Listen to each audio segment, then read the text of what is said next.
Welcome to the Punk CX podcast. My name is Adrian Swinscoe. I'm an advisor, author, and general explorer of the service and experience space. My guests tend to have just released some interesting research. They run a company that has some interesting tech in the service and experience space. They are part of an organization that is doing some cool stuff, or they run their own business doing interesting things for both their customers and or their employees. That's enough from me. Let's get into the interview.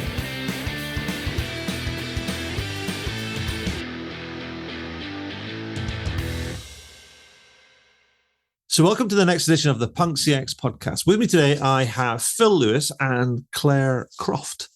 Hi, Phil. Hi, Claire. How are you doing? Hello. We're very well. We're all right, aren't we, Claire? I think so. Well, that's good.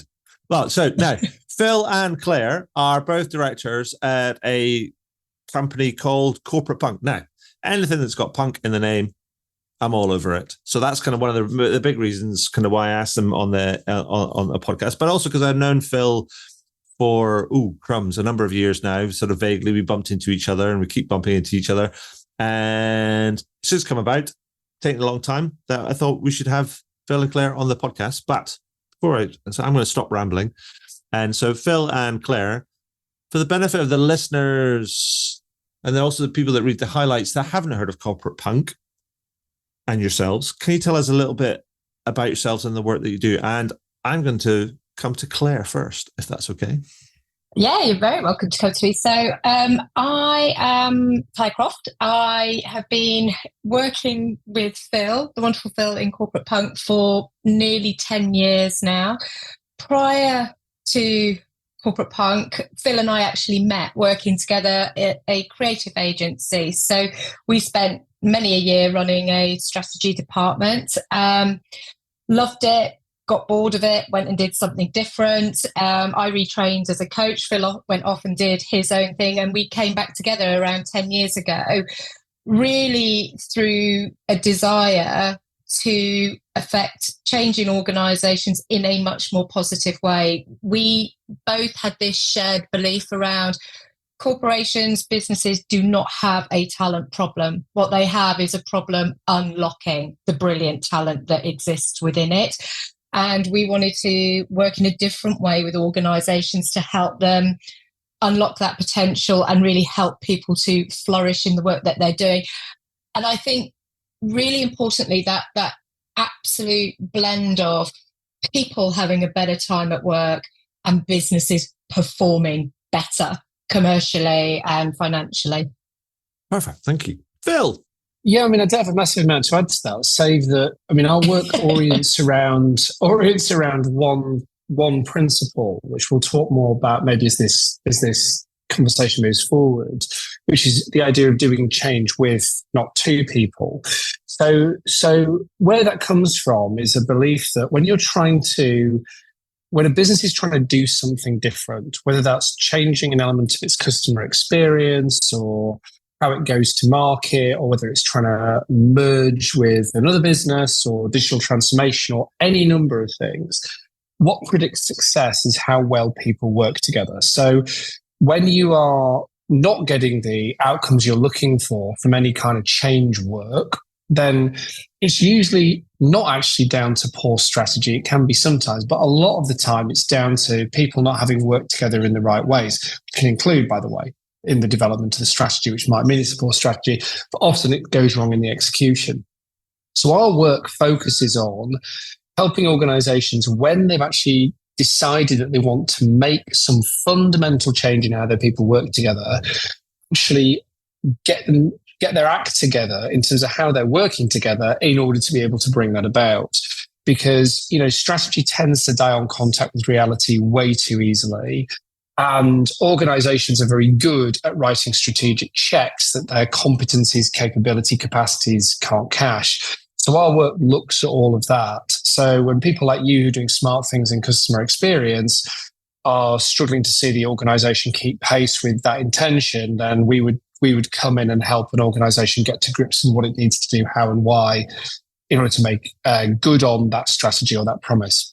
Yeah, no, that's brilliant. I mean, so I love the idea that you try to do change. People try to do change to people, not with people. And that sort of speaks to the sort of the research that I think it's like an age-old piece of research. With people, not two people, Adrian. Yeah, with people. Sorry, did I get it the wrong way around? Yes. Oops. Right. So you have to focus on not trying to do change to people, but you have to focus on doing change with people. Yeah. Great. That few. So, but that sort of speaks to the old McKinsey research that says, and I think it's been recently replicated by Bain or something, that said like 70% of most change or transformation sort of initiatives fail to meet their objectives. Yeah. And if you dig into the original McKinsey sort of stuff, and a lot of the times they put it down to sort of people factors and communication and all these different sort of things, which speaks to that. And I think that's broader kind of themes. But the thing I'm curious about, which maybe you can help me with, is this dynamic around doing change to people rather than with people. What are the sort of things, what are sort of the tells in poker speak, as it were, or the telltale signs that will kind of like tell us, that will allow us to be on the lookout? What should we be looking out for to be able to go like, aha, we're doing it to people, not with people? What are the things what are the warning signs? Well, I would say, there's so many. Right. I mean, first of all, before we even talk about the warning signs, we have to just acknowledge one thing, which is to, not with, is the default in most organizations. Right. Yeah. So fundamentally, you're more likely to go in, way more likely to go into an organization that's trying to do change to people, not with them, because fundamentally that's the kind of sort of paradigm that most organizational transformation happens within. Can I point out, however, that they kind of like most people will probably deny that, even though that might be the reality.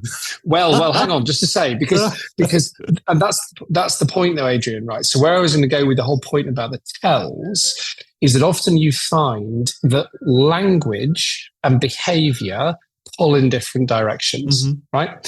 So I have many phrases that get used commonly in the world of work that I cannot abide, right? One of them is buy-in, and another one is taking people on the journey, right? And they're both perfect examples of how language points often in a different direction to actual action. So in the context of, say, buy-in, right? When we say buy-in, we need to get people's buy-in. What that means is we need to get them to nod in agreement, right? And often what is happening in the world of work is that buy-in is a very passive process. In other words, people are kind of bullied and cajoled and no one really says anything, and all sorts of cultural, hierarchical stuff comes in, and ultimately there's not really active assent to a course of action. There's just a lack of dissent. One of the themes, again, we may pick up on this later, but one of the themes of our work is the level of conflict aversion in organizations. A lot of organizations aren't very good at managing dissent. They're not good at engaging with it and resolving it. So buy-in often means we're just nodding through stuff rather than having a difficult conversation. The other one, taking people on the journey, it's just one of those phrases which usually translates to what we need to do is create a whole set of PowerPoint charts and then bash people on the head with it until they submit, right? Taking people on the journey, we often think like the mode of operation is something like you're either part of the steamroller or part of the pavement. So taking people on the journey often is a way of just sort of disguising that way of thinking in more sophisticated language that's basically implying we're going through this phased process of debate and discussion and making sure we're all in the same place and really flushing out what the issues are and the problems are. But that's actually not what's happening. What's happening is you're being forced to sit through a presentation and you're being told you're either on the bus or off the bus, right? Well, that's not taking people on a journey. That's kind of trying to act as a forcing function for a certain kind of behavior. So that's the kind of tells that we see. I don't know what you think, Claire, but those are the kind of things that we're on the lookout for. Yeah, my favourite one is we've got a really robust communications plan. So we're just gonna talk at them until they give in and do what we want. The other thing that always comes up is we've really thought about our processes. The conversation is being had at the level of process, not people. And, we will always say to clients, you can be efficient with everything but people. We've worked with clients that have spent months, if not years, thinking about what are the optimum processes that need to be in play in our organization, without a single conversation about with their employees about their current lived reality of what it's like to work in here. So that, for me, the communications plan and our processes are big warning signs. And then the other thing is when not a single person outside of the exec team knows what the strategy actually is. And sometimes within the exec team, there is no dialogue happening in the organization. I think it's fascinating because it makes me think about, I spoke to a partner at PwC across in the US called Nancy Duarte about how technology is used in organizations. And it's like, it's like almost like 75% of people that were surveyed in their research were saying that their organizations pretty much kind of like foist technology on people. Then there's only like a small portion of organizations that actually ask their employees and staff for like how they would like to work or what sort of technology they think might work, what they've heard, and all these different sort of things. So rather than tapping into the collective intelligence and the kind of the opinions, they just go, they foist it on them, and then they wonder why it doesn't work. But equally, even within that even if they are kind enough to have the conversation, the answer's been determined. It's technology, right?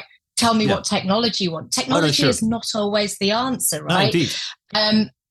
But where it becomes so popular for leaders of organizations is it's synonymous with cost reduction and efficiency.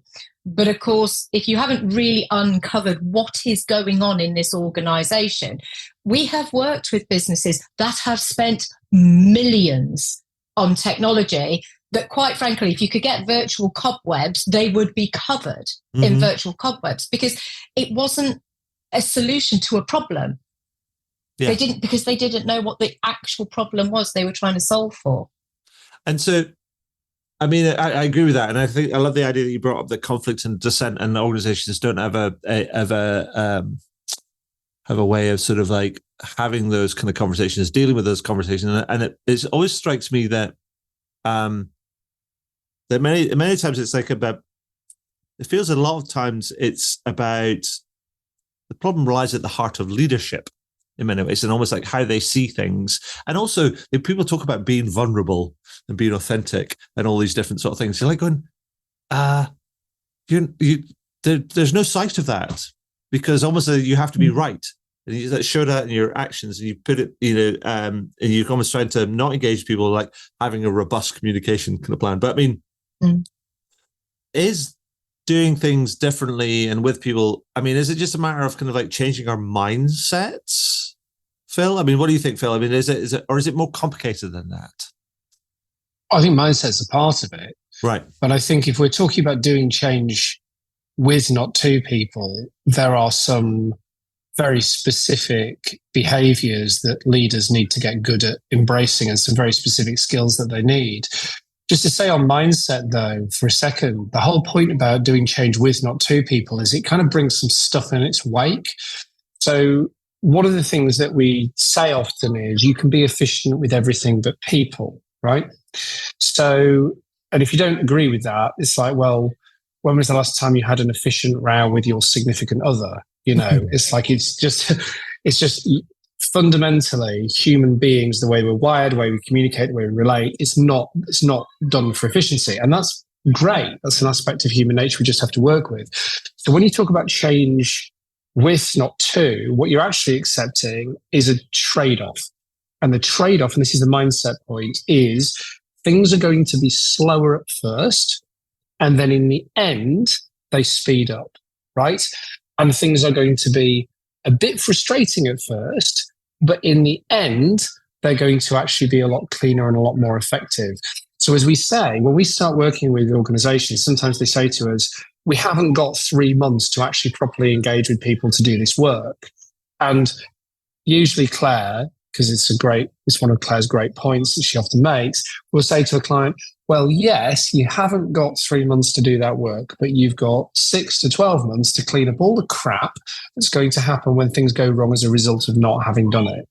And you always get a laugh and a nod of recognition from leadership teams because they know in their hearts kind of thing that the way that they're doing stuff hasn't been working, which is kind of why we're around the table.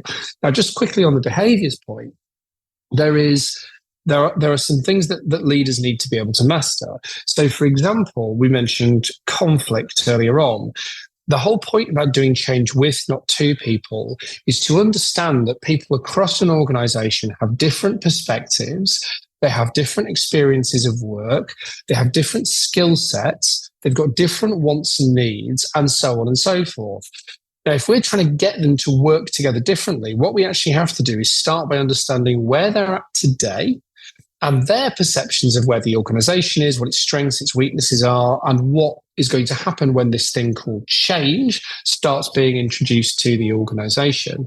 That's a fundamentally inefficient process, but it's a process that tends to surface, historic experiences of change not having been good. It surfaces, unresolved issues and conflict. It surfaces disagreement around strategy sometimes. And all of that, you have to get good at being able to actually navigate through, which is to say, not just ignore and push to one side, but actually have the necessary conversations across the organization in order that people feel heard, in order that those issues can be satisfactorily addressed and resolved, and in order that the collective can move forward. And so the behavior that comes with that isn't just about conflict management and being able to engage and consult. It's also about a kind of a degree of strategic flexibility that allows an organization to be able to adapt what it's doing in light of what it's hearing from its people and make necessary course corrections and adjustments in order that things can move forward in a more sort of healthy, holistic, and inclusive way. As I say, slows things down, but actually in the end, radically speeds them up if you kind of get them in the right way. So let me ask you a question on that, and maybe you can help me understand this. When people kind of say, "Oh, we don't have 3 months to do that," because I can see kind of I can see these type of responses. I see them in different organizations, we see them in different contexts. We see them in not just business and commercial context, but more broadly. What is the underlying thing that says that's driving that we don't have time? Is it that we don't care, or we don't believe you, or it's too hard, or what is the kind of underlying kind of thing? Or I wish it would just go away. Yeah, I think normally intensely overambitious objectives have come down from somewhere upon high. So, the point of empathy for senior leaders is they have a boss too, right? And they are under immense pressure.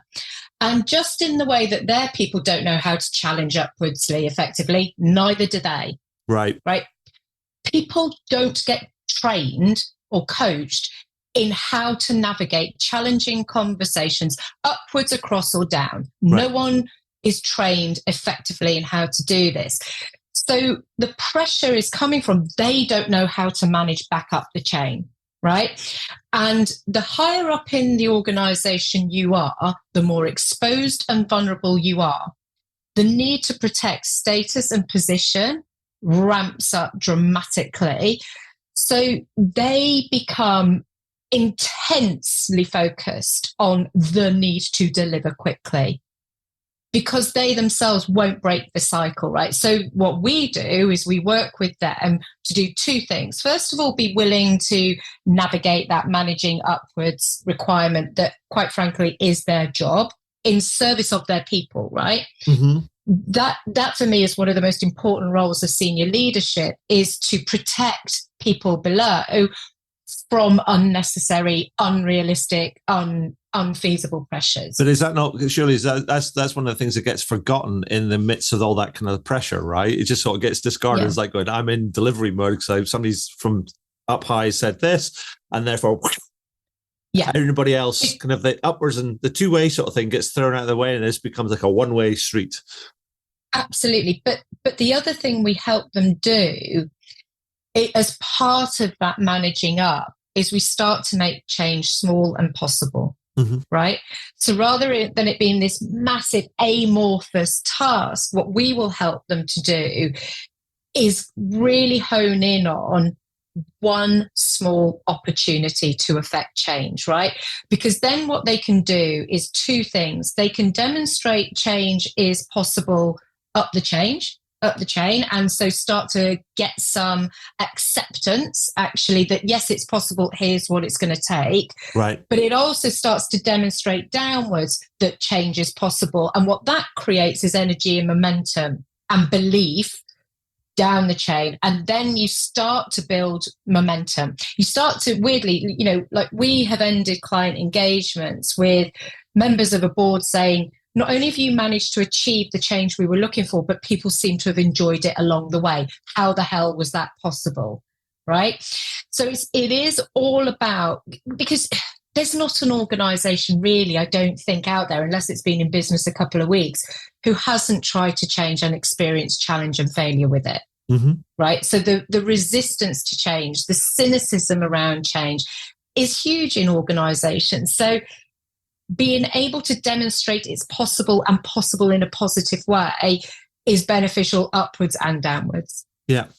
I mean, well, when we were talking about setting up this kind of podcast, there was because I think it's the talking about a different approach, and a better approach to change is fun, but sometimes you have to recognize where you're at in order to be able to and be really honest about where you're at in order to figure out kind of where, to help you navigate or plot a path to where you want to be to. And I know that you have this framework that to help organizations or departments or teams or whatever to figure out how change ready, why did I say it like that? Change ready that they are.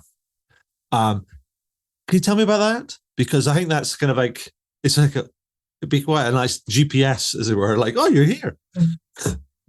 That's exactly it. I mean, the reason that it all came about was many, many years ago, we started to have conversations with people about how they were working together and the kind of the nature of the environment at work that they found themselves in and what was necessary to bring about change. And there's an old David Foster Wallace story, which I'm very fond of, which is the idea of there's these two small fish swimming along in morning, and then an older fish swims past and said, "Morning, boys, how's the water?" And the two young fish swim on for a bit, and then one looks at the other and goes, "Wait a minute, what's water?" So, as soon as you start to ask people to think through the characteristics of their workplace, if you're genuinely listening to them a lot of the time, what you realize is they're lacking a kind of shared language through which to describe it. And when you can't accurately describe something and pinpoint the key attributes within an organization, it's very, very difficult to manage. So, for example, if you go to the world of finance, if we didn't actually have financial language, the language that informs P&Ls and balance sheets and cash flows and all that stuff, we wouldn't be able to manage money. So it's something similar is going on here. So that started us off on a journey to understanding, wanting to really get into what are the fundamentals that you need to be able to measure in an organization that predict its readiness for change. And skip forward many years later, we have an offering called the Change Index, which fundamentally is a quantitative diagnostics platform. You can stick it into organizations of 50 people to 5,000 people or whatever. The size of the organization doesn't really matter. And what it looks at is it looks at certain key attributes that predict change readiness. To give you an example, or a couple of examples, we talked earlier on about conflict management, which is to say how well the organization deals with conflict. It measures the perceptions of that in the organization. It will measure the extent to which people are bought into vision, which is not to say they understand it, it's to say they understand it and agree with it. It will also measure factors like autonomy. In other words, is there clarity in the organization about what people are actually empowered to change for themselves? And there's 9 of these things in total, and we don't have time to go through all of them. But the point of it all is to say, having something like that immediately does 3 things. The first thing is that it gives organizations a language through which they can talk about how change ready they are, and how it feels to work within the organization. So when you introduce people to this framework, they'll actually start talking about conflict. And often they've not talked about that before in any kind of sensible way. Or they'll start to talk about autonomy, or they'll start to talk about any of the other sort of factors. The second thing that it does is it actually moves us out of a world of opinion into a world of fact, right? So again, the way that this particular framework works and the way our diagnostics work is you can aggregate the data at the organization level, but you can start to break it down by hierarchy, by tenure, by geography, by department or team, and other factors as well, right? So you start to get a sense of how different cohorts within the organization are also thinking and feeling. And suddenly you've got a very rich and powerful data set that actually helps us to have a very informed conversation with leaders about what's actually going on in the organization, rather than just kind of guessing or playing a game of who can argue better than anybody else. And then the third thing is that, again, back to the David Foster Wallace story about, fish swimming in the water and no one's sure what water is. Because you can actually start to isolate the factors that matter, you can also then start staging targeted interventions. So, for example, if conflict management is an issue, and spoiler alert, in 99.9% of organizations that we deal with, it is, because it's not taught and it's not prized within most organizational cultures, you can start to work out how you deal with that. And we offer a mix of coaching, consulting, and training that actually helps to improve the net capability of the organization along those different dimensions. And what's absolutely staggering about it? I mean, even just to take conflict management as an example, we have a course which sits as part of our broader change offer called Uncomfortable Conversations. And one client about 2 years ago, we were doing a broader change piece of work with, but came on this course, walked out of it and walked out of the course. And the next conversation they had was with a customer that has been a difficult customer for that organization. And within the space of a single phone call, was able to broach a very different commercial matter and make something like triple or quadruple the cost of the training just back simply on that single phone call. So there are real direct demonstrable benefits to being able to do that. So that's the nature of the offer, and that's why it exists. Right. And so, I mean, I think the thing is that what I'm curious about, however, is this kind of thing, is that because it's how it works sort of in practice. Because I think some of these things are uncomfortable for many people. There's a realization that we have to do something kind of different. And I wonder if you could skip me through, like, maybe a named client example, if you can, but if not, then just like a typical sort of engagement about, like, sort of the building blocks, kind of briefly, just because, so I get the kind of chronology and the timing and the kind of the impacts of it, because it's like, as you say, it's like this idea about doing change with people rather than to people, and you end up having to invest and commit and do things slower and in more depth initially, which kind of like for many people who looking at it from a particularly commercial P&L perspective, it looked like there's a lot of people talking about stuff, but and dismissing that because it looks like just talking rather than investing in communication and understanding and all these different things. So, Claire, I mean, I wonder if you could maybe kind of, Claire and Phil, obviously, skip me through how these things would work. Not necessarily in terms of, I mean, like, tell me a story about some of this to bring this sort of that approach to life and what doing change with people would sort of look like, and sort of some of the challenges that you would face in the process that you would go through. Yeah. Okay. I mean, look, no one client's the same, right? Because what they're going through is what they're going through. At a macro level, yes, the issues are the same. How the human beings within that organization are experiencing them are unique. So our work is very much tailored to the needs of any individual client. Commonly, we start with diagnostic process, though, because you need to make the invisible visible. The power of data cannot be underestimated in a situation, in the work that we do. Because what it does is it permits the dialogue, right? Just because no one's talking about what's really going on around here does not mean it is not known. it does not mean everybody is not feeling it. It does not mean everybody is not struggling with it, right? So a diagnostic process brings an objectivity to a client to be able to go, so what we're seeing is there are some brilliant dynamics at play around, for example, autonomy. There's some great capabilities around resourcefulness, but here are some real challenges. How does that resonate? Does that feel true to you? Very, because it's a very robust diagnostic process, we have never had a client say, no, that's not true. What is really at play then is actually about the quality of environment we create to have dialogue. So we do an awful lot of work normalizing the fact that change is hard.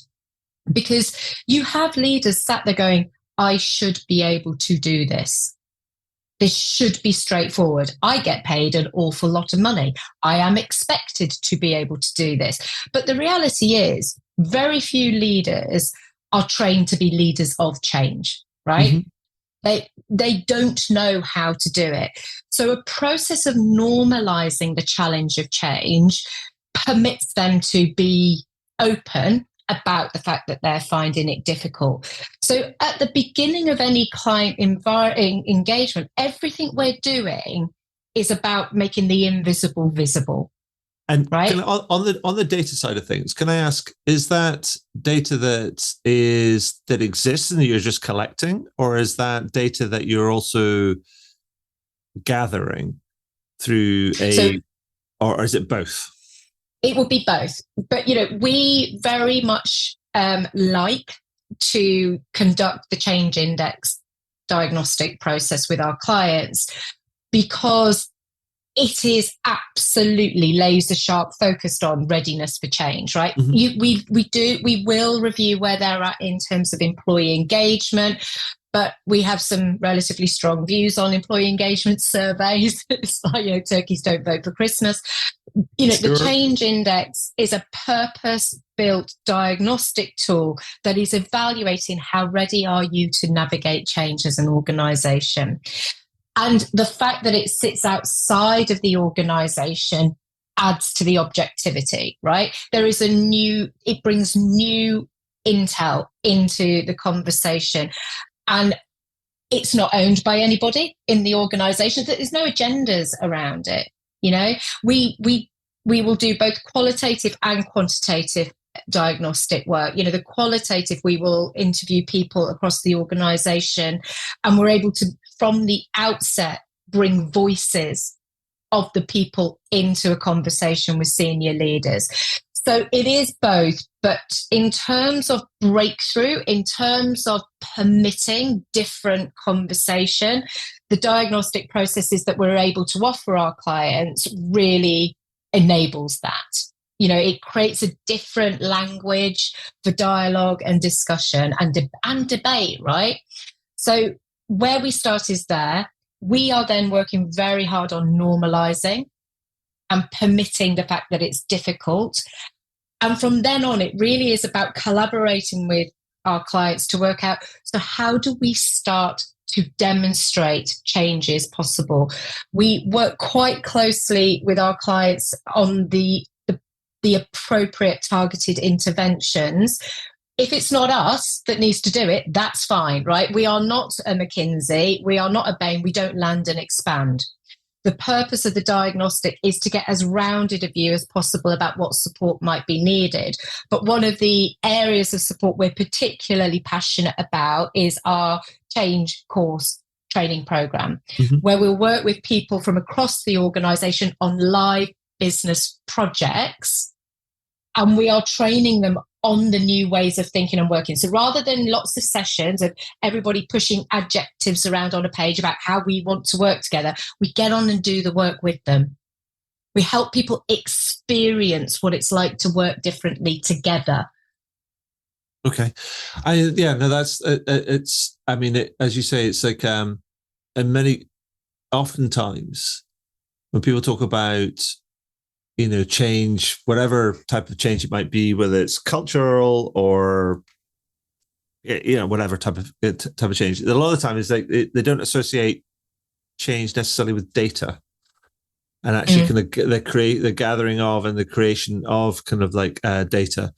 And I think that's an important part, because actually, the data exists, and sometimes you have to bring it to life. And Phil, I think you wanted to kind of jump in kind of there or something, unless that was just you making some odd hand movements, kind of like. No, I just wanted to say, I mean, if you follow it through, I mean, just to give you a very quick sort of 2-minute story on this. So we did some work with a large global financial services business. The end result of which is the most successful change program, or certainly one of them they've run about 20 years. The CMO in that case, we always work with board members. CMO in that case brought us in and said, I have got 6 months to demonstrate some meaningful change in how our function is operating. We've spent 1.5 years pushing adjectives around on paper, not getting much done at all. Help. And we said, right, okay, here's a few things. One, ignore everything you've done so far. It's not been working, clearly. Let's just stand up one small team in one small corner of the business and give them a project to work on, and give them an experience of working together in a more creative, collaborative, innovative way, which is at the heart of the change he was looking to bring about. And we'll support them with some training and some coaching, and we don't need a big strategy. Let's just get on and do that for a while. And 3 months later, 2 things were true. Firstly, that particular team had a good time doing it. There'd been some painful bits, and they'd not always enjoyed the process of having to go back and relearn some stuff, but they generally had a really good time doing it. And then the second point is, already the signs were that the business results were really, really going in the right direction. So even off that 3-month pilot project, they'd managed to double, or even more than that, a whole load of marketing indicators, just as a natural result of working together in this way. And then you just scale it. So using data, we kind of went, okay, if you look across the entirety of that team and the entirety of the organization, these are the following issues that the organization faces in terms of, how ready its people are to work together in a different way. So what we need to do is rinse and repeat this kind of project by project way of working across teams, but pay specific attention to these attributes, to these factors in terms of how they're working together, and coach, train, consult on that takes that on the issues that data identified along the way.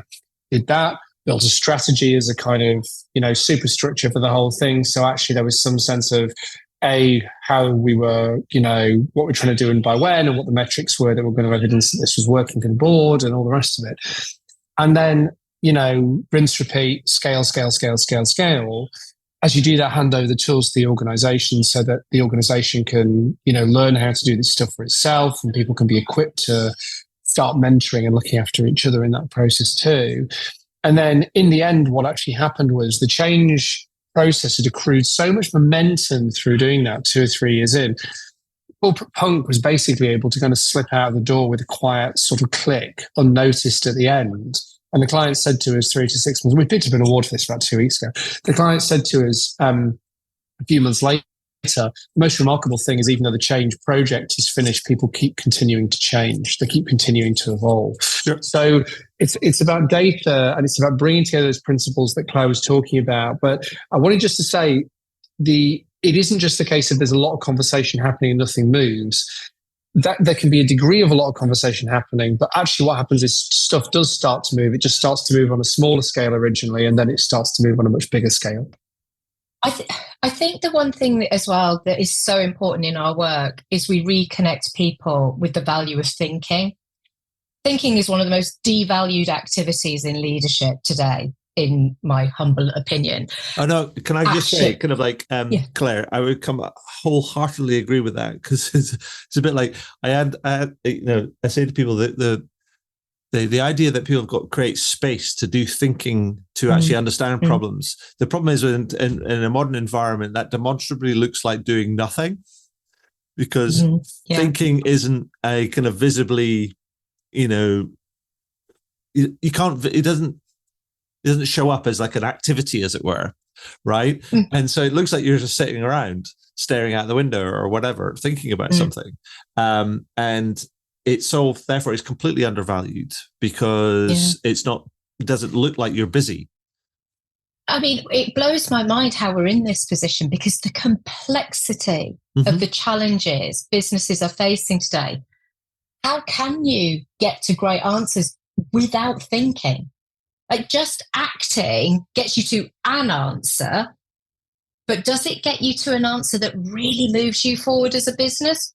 Well, questionable. Yeah, well, exactly. But the thing is that some of this stuff seems endemic. I mean, I think about kind of how leaders are kind of like, well, how it's become common, how people are in back-to-back meetings all day.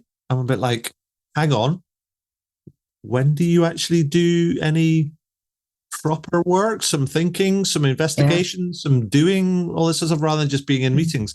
And so, yeah, no, I think it is a, would I go so far? Yeah, it's a sickness in many ways. It's like what do they call it? It's like I don't know. Yeah, it's a thing that kind of pervades kind of modern organizations and modern kind of like work cultures.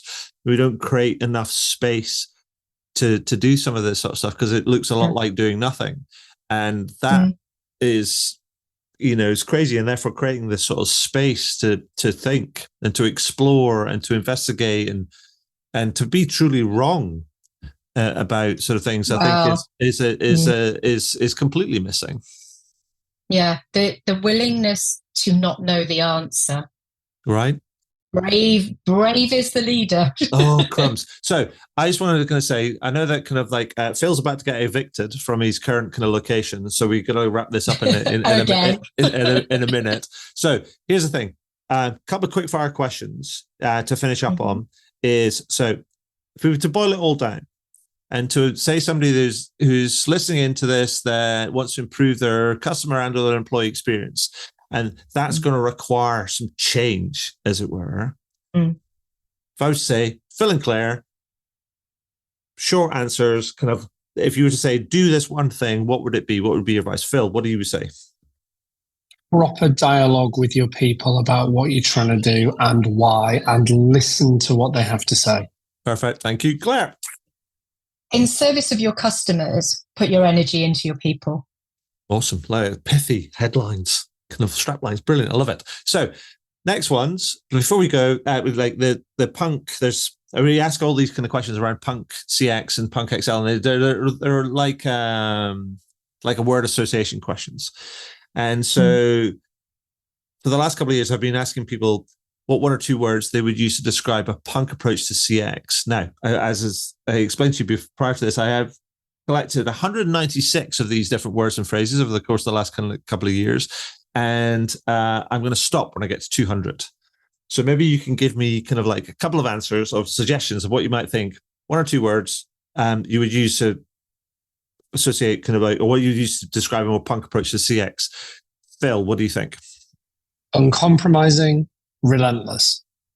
So let me double check. Relentless is not there. He shoots, he scores, and then uncompromising. Uncompromising is there. So you're like you're 1 for 2, but that's fine. You definitely got one on the list, which is brilliant. Claire, what do you think? I sort of hope mine's already there, and mine's integrous. Integrous. Well, I've got integrity.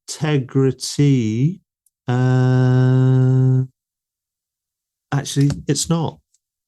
Integrous. You're all super smart people. Kind of like doing the add into our list. So that's brilliant. You're so that's two things. So the next one is we talk about experience being this competitive differentiator for many brands right now, but we talk about technological leadership, we talk about market leadership, we talk about brand leadership. We don't really talk about experience leadership. So which brand or organization do you think is an experienced leader and why? Claire, I'll come back to you first. Yeah, I'm going to be honest. It's a shallow pool for me, but the one, and it's not a brand per se, and it's not a massive. Well, no, it is. Stand out for this year. Barbie movie, Mattel marketing. Okay, nailed it. Perfect. Phil, I will go to Octopus, the energy brand. I would say as an overall experience of being a customer of something which is so important, but ultimately abstract, intangible, hard to price, hard to understand value for money, hard to kind of get a sense of what these organizations do in anything other than a kind of just a grasping sort of way. I think Octopus does an unbelievably good job, actually, of communicating clearly, candidly about what it's there to do. It feels like it engages properly with you as a customer of the organization, and it feels like it's doing something which acknowledges that not only are you a human being, but you're also a human being with a kind of life and pressures in your bills, and you're also part of the thing called society, and it kind of does that in a range of quite sophisticated ways, I think. So mine would be Octopus. To go as far as your Shallow Pool, but that one stands out. Perfect. So one kind of final thing before we go, if you indulge me, because I think you probably recognize, and as much as I do, that I wake up in the morning and I get a cup of coffee and I feel like I'm doom scrolling.